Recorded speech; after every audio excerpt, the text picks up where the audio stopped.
Kazandaki Türk diplomatları hem akılların hem külüllerin bilen alarga işlerini şuna göre benim fotoğraflarım profesyonel fotoğraf işi eseri değil, lakin alanın varlığı da benim külülü bilen düşürdüm.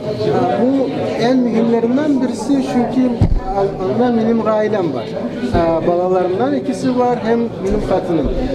Enileri anda ekiyat okurken ben alanın fotoğraflarını düşürdüm. Kızganışka karşı benim hem resim ya sarga talantım yok.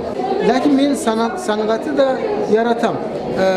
Bu başka bir talant bulmaganda ben fotoaparat bilen şekillerini alar bilen çalıştırganda jinerek.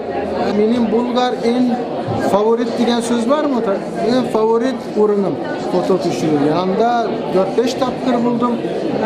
Mahsus ayrışa Bulgarga foto düşürürge de vardım. Bu gün irten bilen de matur, kiş bilen de matur, her vakitte matur. Anda tarih de var.